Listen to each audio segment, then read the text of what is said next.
Last time Red Bull put on a major event here in Belfast, it was the soapbox race, also up here in Stormont in 2008. But today they've upped the spec of the car and also managed to get David Coulthard to do the driving. That's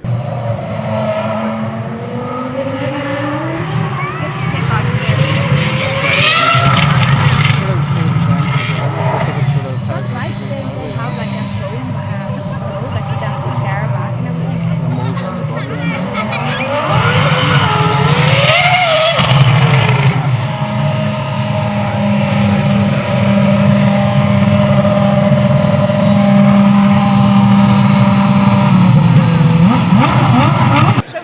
Belfast, David, did you enjoy your spin around Stormont Ground?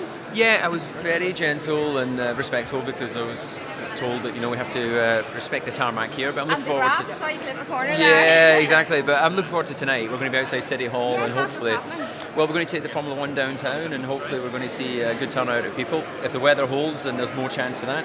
And about 8 o'clock tonight, we'll be doing a little demonstration. Excellent. And is that exactly the same car that you use in races? That is one of the ex-Grand Prix cars. It's not one that's been used this year because the first race was in Bahrain and they've headed off now down to Melbourne. So obviously you can't have the car in two places at one time, but that has competed in Grand Prix. And what speed are you likely to reach this evening? Well, it depends. I haven't actually seen the course, but on some of the places we've been to, you're able to get well over 200 kilometres an hour. It really depends on the course, and of course, we have to respect the speed limits in certain areas as well. I was going to say, if any citizen from Belfast drove around the City Hall over 30 miles per hour, they'd be getting a ticket. Yeah. Have you ever had a speeding ticket yourself? Well, actually, we did an event in Mumbai where I drove over a bridge, and I think we were clocked at 250 kilometres an hour, and there was like, I don't know, big fine that the team had to pay. But normally when you're doing these sort of demonstrations, there has to be a little bit of speed. But of course, you shouldn't drive too quickly on the roads. And do you think you'll have time to make it down to Dublin and back up in about an hour in time for your demo to see Scotland being beaten by Ireland in the rugby? Yeah, I've already been asked about that. Yeah, Ireland are very strong at the moment, so I guess people are expecting Scotland to lose. But you never know in sport, do you? They could have a great game, and I'm sure it'll be a great atmosphere nonetheless. And with no current Scottish driver in Formula 1, would you be keen to see someone shine through from, say, GP2 or a test driver? Yeah, Scottish? Absolutely. Well, I was at a DTM test yesterday with Paul Di Resta, and he's working with Force India, so he probably is going to be the next Scottish guy in Formula 1, and there hasn't been an Irish guy for a little while, so I don't know who the next one is, but we need to get a bend on.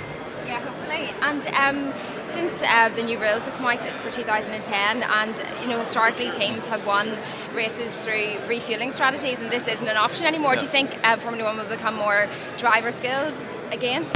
Well, I was hoping so. I was really hoping that no refuelling would mean that the driver would have to manage his tyres during the race, but certainly based on Bahrain, it was just a procession, and I think what happened is the tyres were just too durable. So it's down to Bridgestone really, and it's down to the variation that we see during the Grand Prix season. But hopefully the races will get better as the year goes on. Yeah, there was a little overtaken. What are your predictions for the rest of the season?